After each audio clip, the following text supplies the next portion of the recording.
Hello everyone. Last video में हमने देखा था कि सेल की खोज किसने की थी। तो बताइए सेल की खोज किसने की थी? रॉबर्ट हुक ने। किस ईयर में? 1665 में।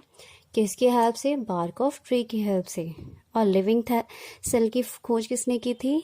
तो वो की थी पुरकिंजे ने, पॉन्ड ऑफ वाटर में। ओके, अब हम इसके आगे पढ़ेंगे। हमें अगर सेल देखना है तो हम इसके लिए एक एक्सपेरिमेंट कर सकते हैं कि सेल कैसा दिखता है। तो उसके लिए हमें चाहिए ऑनियन पील। तो कुछ इस तरीके से एक टुकड़ा ले लेंगे ऑनियन का, इसको छील लेंगे। देन इसमें से एक बहुत ही थिन स्लाइस निकालेंगे। इसकी लेयर होती है बहुत ही पतली सी, कुछ इस तरीके से ये हमें लेयर मिल जाएगी। ये लेयर और साथ में हमें चाहिए सैफरन सॉल्यूशन चाहिए। और कंपाउंड माइक्रोस्कोप की हेल्प से हम देख सकते हैं कि ये इसके अंदर हमें सेल किस तरीके से दिखाई देगी। तो जब हम इसको कंपाउंड माइक्रोस्कोप की हेल्प से देखते हैं, सैफरन सॉल्यूशन में डालने के बाद सैफरन सॉल्यूशन की एक ड्रॉप डालनी होती है इसके ऊपर। हम इसके बाद कंपाउंड माइक्रोस्कोप में जब चेक करते हैं तो हमें कुछ इस टाइप का ये स्ट्रक्चर दिखाई देता है। तो जब हम देखते हैं तो इसमें सेंटर में जो डॉट डॉट दिखाई दे रहा है, ये बहुत ही कलर्ड, थोड़ा डार्क टाइप का स्ट्रक्चर हमें दिखाई देता है। ये वाला जो हमें ये दिखाई दे रहा है, और ये वाला जो सेंटर में है बहुत ही हल्के कलर का दिखाई देता है। ठीक है, तो अगर हम देखें ये जो हमें डार्क कलर का दिखाई दे रहा है वो क्या है? तो ये जो डार्क कलर का दिखाई देता है इसे हम बोलते हैं न्यूक्लियस। क्या बोलते हैं? न्यूक्लियस। जबकि ये वाला जो रहता है, ये बहुत ही लाइट कलर का जो पार्ट हमें दिखाई देता है उसको हम बोलते हैं साइटोप्लाज्म। क्या बोलते हैं? साइटोप्लाज्म। और जो ये इसकी लेयर, ये वाली जो साइड है, इसको हम बोलते हैं सेल मेम्ब्रेन। सेल मेम्ब्रेन, और या फिर इसका दूसरा नाम है प्लाज्मा मेम्ब्रेन। तो मेन अगर हम बात करें तो सेल के इस तरीके से हमें तीन मेन कंपोनेंट दिखाई दिए।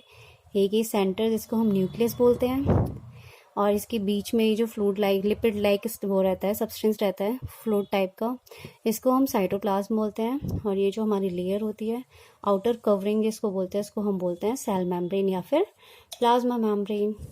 ओके, तो यही हमारा इस एक्टिविटी में दिखाया गया था कि हम किस तरीके से चेक कर सकते हैं। अब क्वेश्चन ये उठता है कि क्या अगर हम डिफरेंट साइज का ऑनियन पील लें तो क्या हमें सेल का स्ट्रक्चर अलग अलग तरीके का दिखाई देगा?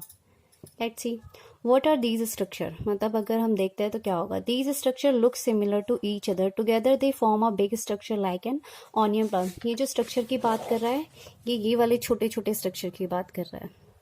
यही सारे के सारे स्ट्रक्चर इकट्ठे होकर क्या बनाते हैं? एक ऑनियन पल्प बना देते हैं। We find from this activity that the onion pulp of different size,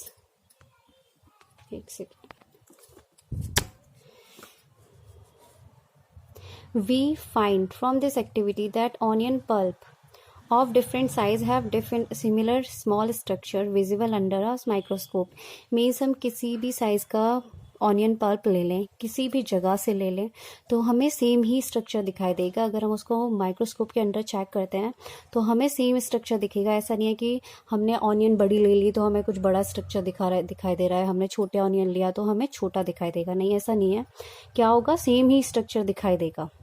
The cell of onion peel will all look the same regardless of size of the onion they can came from। Means जो भी onion पील का क्या है, जो cell है वो क्या होगा? सेम ही दिखाई देगा। साइज पे, ऑनियन के साइज पे ये मैटर नहीं करेगा।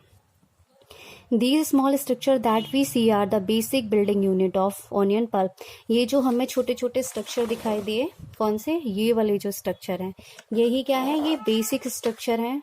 यानी एक तरीके से बेसिक बिल्डिंग फॉर्म करते हैं, बिल्डिंग फॉर्म करते हैं किसकी? ऑनियन पल्प की। इसी स्ट्रक्चर को हम क्या बोल देते हैं? सेल बोल देते हैं। Not only onion but also organism that we observe around are made up of cell. यहाँ सिर्फ ऑनियन की ही बात नहीं करी, हम जितने भी अपने आसपास जितने भी लिविंग ऑर्गेनिज्म देखते हैं, हम नॉन लिविंग की बात नहीं कर रहे, लिविंग थिंग्स की बात कर रहे हैं। तो हम अपने आसपास जितनी भी लिविंग थिंग्स देखते हैं वो सब किससे मिलके बने हैं? सेल से मिलके बने हैं। However there are also single cell that live on their own. यहाँ तक कि एक सिंगल सेल भी क्या है? खुद में जीवित रह सकती है। अब हाँ, यहाँ पर एनिमल टू एनिमल सेल क्या हो सकती है? डिफरेंट डिफरेंट हो सकते हैं। ओके, देखते हैं। The invention of magnifying lenses led to the discovery of the microscopic word. जैसे जैसे क्या हुआ? मैग्नीफाइंग की डिस्कवरी हुई, तो ऐसे ही माइक्रोस्कोपिक मतलब जो छोटे छोटे माइक्रोब्स होते हैं जो हमें नॉर्मली आंखों से नेक्ड आई से हम नहीं देख सकते, उस वर्ड की क्या करी? डिस्कवरी हुई। It is now known that a single cell में कॉन्स्टिट्यूट। इससे हमें पता चला कि एक सिंगल सेल में भी क्या है? जान है। जैसे कि अगर हम अमीबा की बात करें तो अमीबा क्या है? सिंगल सेल्युलर है। इसमें दो वर्ड आते हैं, दो टर्म्स आती हैं, सिंगल सिंगल सेल ऑर्गेनिज्म। इनको हम क्या बोलते हैं? यूनिसेल्युलर। मीन्स जो क्या होते हैं? सिंगल सेल से मिलके बने होते हैं, उनमें सिंगल सेल ही होती है, वन सेल ही होती है, उनको हम बोलते हैं यूनिसेल्युलर। जैसे कि हमारा अमीबा हुआ, अमीबा में सिंगल सेल ही होती है, उसी सेल की हेल्प से वो अपने सारे के सारे जितने भी काम होते हैं उसके, वो सारे के सारे काम करता है। दूसरा हमारा होता है मल्टी सेल्युलर। ये क्या था? Unicellular means single cell. दूसरा है हमारा मल्टी सेल्युलर ऑर्गेनिजम्स। ठीक है, मीन्स इसमें क्या होती है? दो या दो से ज़्यादा मल्टीपल सेल्स होती है, बहुत सारी सेल्स होती हैं, उसको हम क्या बोलते हैं? मल्टी सेलुलर ऑर्गेनिज्म, यानी कि many cells simply. Unicellular means single cell, multi cellular means many cells. Like अगर हम इसमें बात करें तो हमारे प्लांट्स आ जाते हैं, और ह्यूमंस मीन्स हम लोग आते हैं इसी में, और कौन आते हैं? एनिमल्स आते हैं। ओके, और भी चीज़ें आ सकती हैं, कोई दिक्कत नहीं है। तो यानी सेल के बिहाफ पे हमने दो कैटेगरी पढ़ी, सिंगल सेल यानी कि यूनिसेलुलर और मल्टी सेलुलर। यूनिसेलुलर जिसमें सिंगल सेल होती है और मल्टी सेलुलर जिसमें मैनी सेल्स होती हैं। ओके, आगे हम देखते हैं। तो हमने यहाँ तक पढ़ा था अमीबा तक। ये इसके और एग्जाम्पल दे रखे हैं, क्लैमोडाइडस, पैरामीशियम, बैक्टीरिया, ये सारे के सारे यूनिसेलुलर यानी कि यूनि मीन्स सिंगल सेल, इसमें क्या होती है? सिंगल सेल ही होती है। On the other hand, many cells group together in a single body and assume different function in it to form various body parts in multicellular organism. जबकि और जो दूसरे टाइप के जो एनिमल्स हैं या दूसरा जो हमारा ग्रुप है उसमें क्या होता है? बहुत सारी सेल्स मिलके क्या करा रही होती हैं? बॉडी का या बॉडी पार्ट से अलग अलग फंक्शंस करा रही होती हैं, जैसे कि फंगी हो गया, प्लांट्स हो गया, एनिमल्स हो गया। इन सबको अब क्या क्वेश्चन होता है, क्या बोलेंगे? तो इसको हम बोलेंगे मल्टी सेलुलर ऑर्गेनिज्म। क्या बोलेंगे? Multi cellular organisms. तो टू टाइप के ऑर्गेनिजम्स हुए, यूनिसेलुलर मीन्स सिंगल सेल, और मल्टी सेलुलर मीन्स जिसमें बहुत सारी सेल्स होती हैं, मैनी सेल्स होती हैं। अब every multi cellular organism has come from a single cell. जितने भी हमारे मल्टी सेलुलर ऑर्गेनिज्म है वो सारे के सारे सिंगल सेल से ही बने हैं। जो सेल थी वो आगे डिवाइड होती गई और क्या बनते गए? वो मल्टी सेलुलर ऑर्गेनिज्म बनते गए। Cell divide to produce cell of their own kind. Cell क्या हुई? डिवाइड होके खुद की ही जैसी दूसरी सेल्स में कन्वर्ट होती गई। इसलिए जितनी भी सेल्स होती हैं वो प्री एग्जिस्टेंट सेल से ही यानी कि पहले से मौजूद सेल से ही मिलके बनी होती हैं। ऐसा नहीं है कुछ कुछ नई अपने आप से सेल बन गई, नहीं। हमारी बॉडी में जितनी भी सेल्स हैं वही क्या होती हैं? डिवाइड होती हैं और दूसरी सेल्स बनती जाती हैं। ओके, अब यहाँ पर एक्टिविटी हम स्किप करते हैं, यहाँ देखते हैं। Some organisms can also have cells of different kind. जो कुछ ऑर्गेनिजम्स होते हैं उनमें क्या होती है? अलग अलग टाइप की सेल्स भी होती हैं। जैसे कि हमें ये दिखाई दे रही है हमारी बॉडी, ये क्या है? ह्यूमन बॉडी में सेल्स होती हैं और ये अलग अलग टाइप की सेल्स ही रखी हैं। जैसे ये नर्व सेल्स, जो हमारा नर्वस सिस्टम होता है उसमें नर्व सेल्स होती है, तो ये कुछ हमें इस तरीके की दिखाई देती है। ये रही हमारी ब्लड सेल्स, कुछ कुछ बहुत छोटी सी राउंड सी हैं। ये है हमारी मसल सेल्स, ये है ओवम, ये स्पर्म, ये बोन सेल और ये फैट सेल्स। यानी कि हमारी बॉडी में डिफरेंट हमारी बॉडी क्या करती है, हमारा जैसे हैंड है, हमारा लेग है, ये सब क्या करते हैं, अलग अलग टाइप के फंक्शंस करते हैं। तो इसलिए जो सेल होती है वो भी क्या होती है, अलग अलग टाइप की इसमें दिखाई देती है।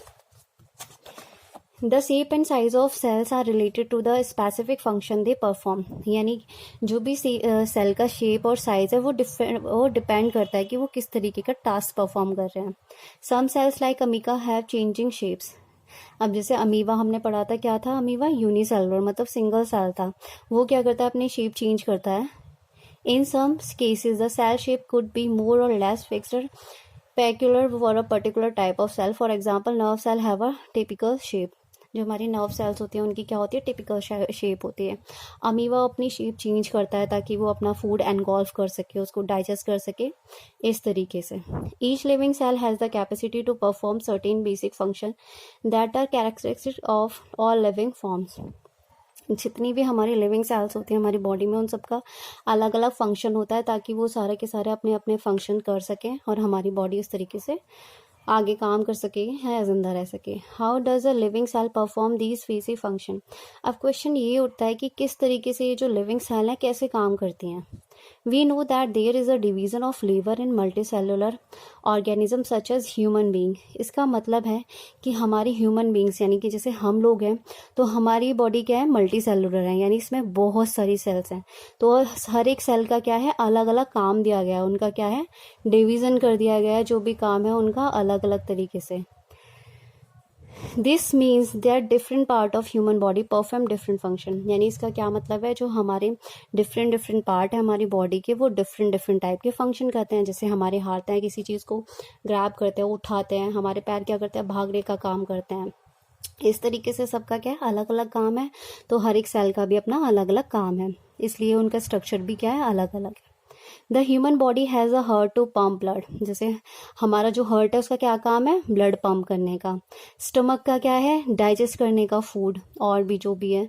सिमिलरली डिवीजन ऑफ लिवर is also seen within a single cell. इसी तरीके से सिंगल सेल है उसमें भी क्या होता है, काम का अलग अलग तरीके से डिवाइड किया गया है। In fact, each such cell has got certain specific component which is known as cell organelles। यानी कि जो हमारी सेल होती है उसकी भी अंदर क्या होते हैं, सेल ऑर्गेनल्स होते हैं जिनका अपना अलग अलग काम है। इसे आगे हम अभी ब्रीफ में पढ़ेंगे, तब देखते हैं कि सेल ऑर्गेनल्स होते क्या हैं। Each kind of cell organelles perform a specific function such as making new material in the cell, clearing up the waste material from the cell and so on.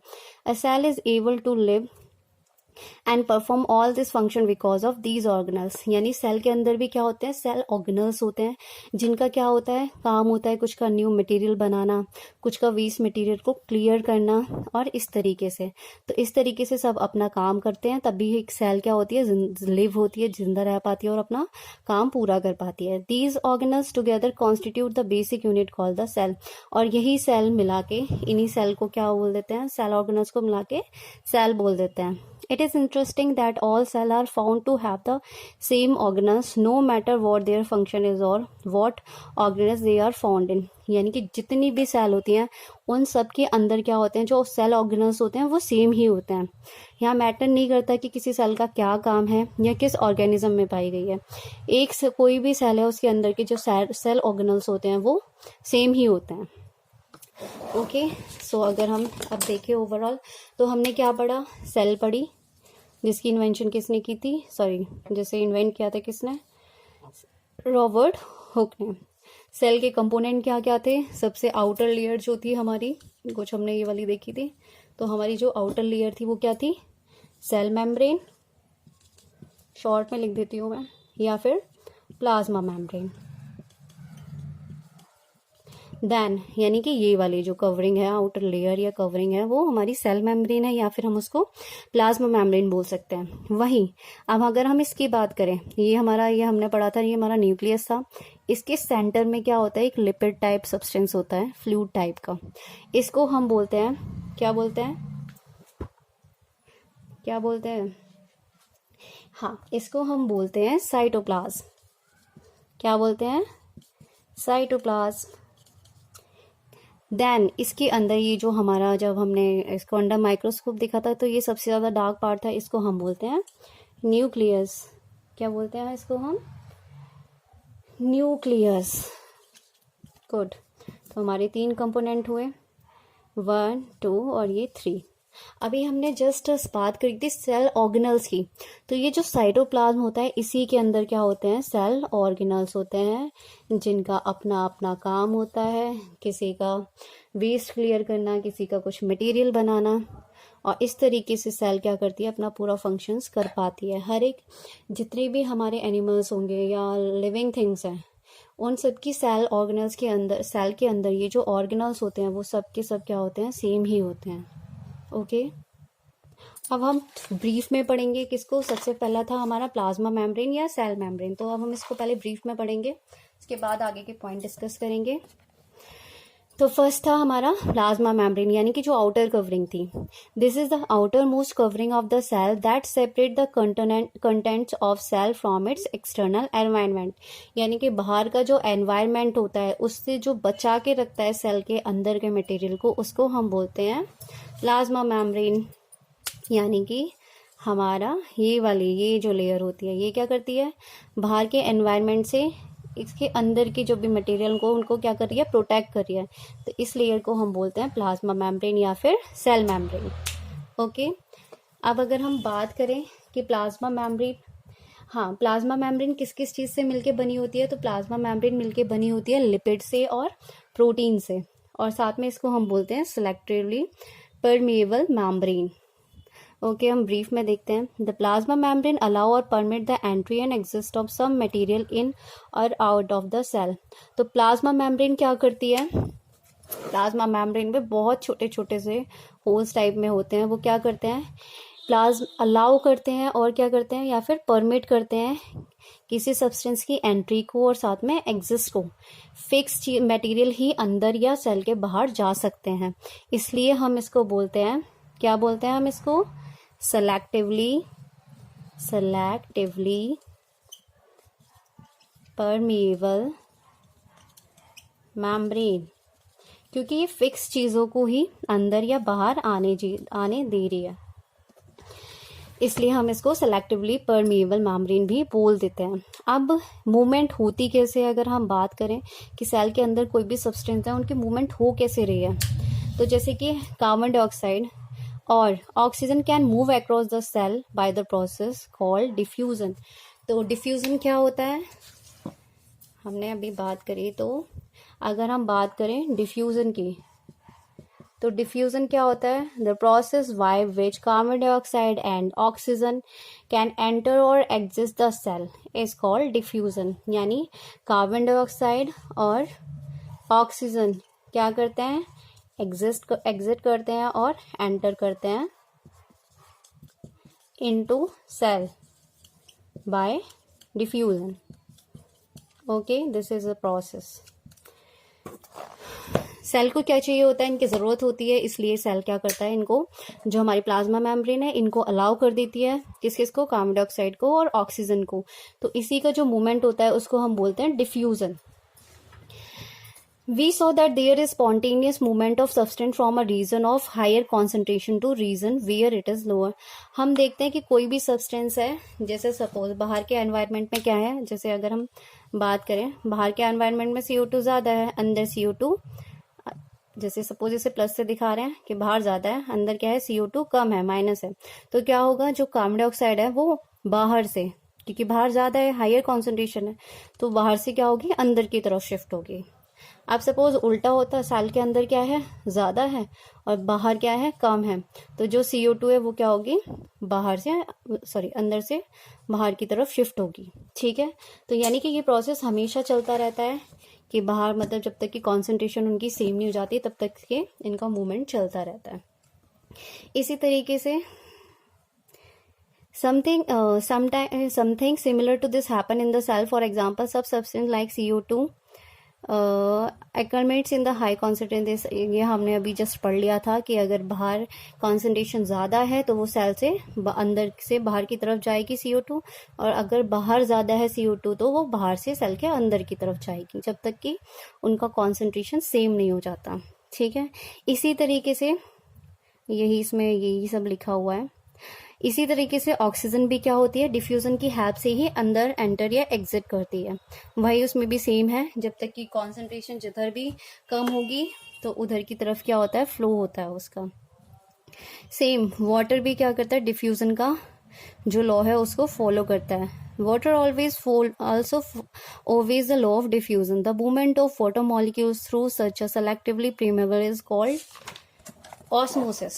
यानी कि जो वाटर का जो flow होता है उसको हम बोल देते हैं ऑस्मोसिस। डिफ्यूजन क्या पढ़ा था, डिफ्यूजन में कार्बन डाइऑक्साइड गैस और ऑक्सीजन गैस का क्या हो रहा था, इन और आउट हो रहा था। यहाँ पे ऑस्मोसिस में क्या होता है, वाटर अगर सेल के अंदर और बाहर जा रहा है तो उस प्रोसेस को हम बोल देते हैं osmosis. The movement of water across the plasma membrane is also affected by amount of substance dissolved in the water. Thus, osmosis is passage of water from a region of high concentration through a selectively permeable to a region of lower water concentration till equilibrium reached.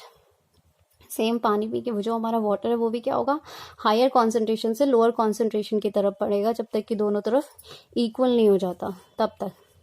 अब यहाँ पर अगर हम बात करें, एक हमने solution लिया, सॉल्यूशन मीन्स हमने कोई, एक सेकेंड,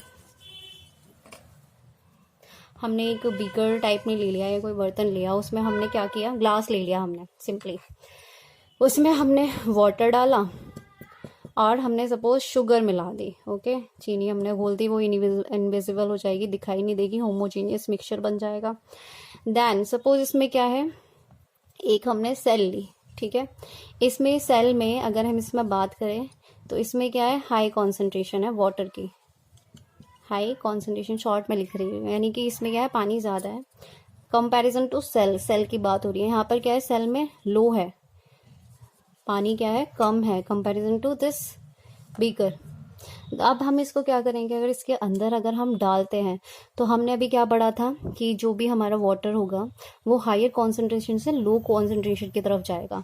तो जब हम इसमें ये डाल देंगे तो ये क्या होगा, यहाँ से जो पानी है वो सेल के अंदर जाएगा, जब अंदर जाएगा तो ये हमारी जो सेल है वो क्या हो गई, थोड़ी सी स्वेल अप हो जाएगी, यानी थोड़ी सी मोटी हो जाएगी। तो इस टाइप का जो सॉल्यूशन होता है हम उसको बोल देते हैं हाइपोटोनिक सॉल्यूशन। क्या बोलते हैं, हाइपोटोनिक सॉल्यूशन मीन्स, अब यहाँ पे चेक करते हैं बुक से, if the medium surrounding the cell has a higher water concentration than the cell, यानी कि अगर मीडियम में, यानी ये रहा मीडियम, बाहर का जो भी एटमॉस्फेयर है उसमें क्या है, हायर कॉन्सेंट्रेशन है कंपैरिजन टू सेल, यानी सेल में पानी कम है बाहर ज़्यादा है, तो क्या होगा, meaning that the outside solution is very dilute, the cell will gain water by osmosis. तो जो सेल होगी वो क्या करेगी, पानी गेन करेगी, और हमने अभी पढ़ा था कि पानी गेन, जब भी पानी क्या होगा, शिफ्ट होगा हाई से लो की तरफ, तो कौन सा प्रोसेस होगा, ऑस्मोसिस। तो ये ऑस्मोसिस की वजह से क्या करेगी, पानी सेल गेन कर लेगी और जो हमारी सेल है वो क्या हो जाएगी, स्वेल अप हो जाएगी, मोटी हो जाएगी। इस सॉल्यूशन को हम क्या बोल देते हैं, hypotonic solution. Water molecules are free to pass across the cell membrane in both direction but then will leave। हमने अभी जस्ट पढ़ा था कि हमारी जो सेल मेम्ब्रेन होती है, जो आउटर लेयर होती है, वो थोड़ा क्या होता है, सेलेक्टिवली प्रियमेबल होती है, यानी चीज़ों को थोड़ा, जो भी सिलेक्टिव चीज़ें होती हैं उनको अंदर बाहर जाने देती है। तो क्या होगा, वो पानी को अंदर बाहर दोनों की तरफ जाने देगी, पर जबकि सेल में पानी कम है तो पानी बाहर से अंदर की तरफ ज़्यादा आएगा, ओके, इसलिए जो हमारी सेल होगी वो थोड़ी सी स्वेल अप हो जाएगी। सेकेंड पॉइंट है हमारा isotonic solution. If the medium has exactly the same water concentration as the cell, there will be no net movement of water across the cell membrane, such a solution is known as isotonic solution. Means जो हमने medium लिया, जो हमने beaker लिया था, उसमें solution लिया था, उसमें भी पानी सेम है, कॉन्सेंट्रेशन सेम है, और हमारी सेल में भी सेम है, तो पानी की मूवमेंट नहीं होगी किधर से भी, यानी कि जो सेल मेम्ब्रेन है या हमारी जो सेल है उसका साइज में कोई भी चेंज नहीं होगा। Water crosses the cell membrane in both direction, क्योंकि उनमें हल्का सा क्या है, सेलेक्टिवली प्रीमेबल है, तो पानी क्या करेगा, क्रॉस करेगा, अंदर भी जाएगा बाहर भी जाएगा, पर क्या है, जितना अंदर जाएगा उतना ही बाहर जाएगा, यानी कि ओवरऑल कोई भी उसमें चेंज नहीं होगा। तो यानी कि हमारी जो सेल है उसका साइज क्या रहेगा, सेम रहेगा। तो ये वाला इस टाइप के जो सॉल्यूशन है उसको हम बोलते हैं आइसोटोनिक सॉल्यूशन। Isotonic solution. जब क्या हो, हमने ये भी कर लिया था, इसमें पानी और शुगर ऐड किया और हमने इसमें सेल डाल दी। दोनों में ही कॉन्सेंट्रेशन, वाटर कॉन्सेंट्रेशन क्या है, इक्वल है, तो पानी अंदर भी जाएगा बाहर भी जाएगा। नो चेंज इन शेप, या फिर इन शेप ही लगता है, shape, no change in shape of cell, cell की शेप में कोई चेंज नहीं आएगा। ओके, तो इस टाइप का जो सॉल्यूशन होता है जिसमें शेप में कोई चेंज ना आए तो उसको बोलते हैं हम isotonic solution. Now third point, if the medium has a lower concentration of water than the cell, meaning that it is very concentrated solution, the cell will lose water by osmosis. Such a solution is known as a hypertonic solution. Again, water crosses the cell membrane in both directions, but this time more water leaves the cell than enters. Therefore, cell will shrink. Thus, osmosis is special case of diffusion through a selectively permeable membrane. Okay. सो ये था हमारा isotonic solution. Last है हमारा hypotonic solution. क्या है हमारा hypotonic solution? वही हमने एक सॉल्यूशन लिया, अब इसमें क्या है, सपोज शुगर ज़्यादा है, वाटर कम है, सेल है, सेल में क्या है, यहाँ पर क्या है, वाटर की लो कॉन्सेंट्रेशन है, शॉर्ट में लिख रही हूँ मैं, यहाँ वाटर क्या है, हाई कॉन्सेंट्रेशन में है। अब हमने क्या किया, सेल को अंदर डाला, अंदर डालने पे क्या होगा, हमने पढ़ा था कि हमेशा क्या फॉलो करता है, वो जो भी वाटर है हमारा वो हायर कॉन्सेंट्रेशन से लो की तरफ जाएगा, यानी वाटर कहाँ जाएगा, सेल में से निकल के बाहर के सॉल्यूशन में ऐड हो जाएगा। अब जब ये यहाँ से ऐड होगा तो जो हमारी सेल है, जो हमारी सेल है वो क्या हो जाएगी, श्रिंक हो जाएगी, सिकुड़ जाएगी। क्यों? क्योंकि हमारा इसमें से पानी निकल के बाहर जा चुका है, किसकी हेल्प से, इस सेलेक्टिवली परमेबल मेम्ब्रेन की वजह से। तो इस टाइप के हम सॉल्यूशन को बोलते हैं हाइपोटोनिक सॉल्यूशन। होप सो आपको अच्छे से समझ में आया होगा। आगे का हम डिस्कस करेंगे नेक्स्ट वीडियो में। Thank you.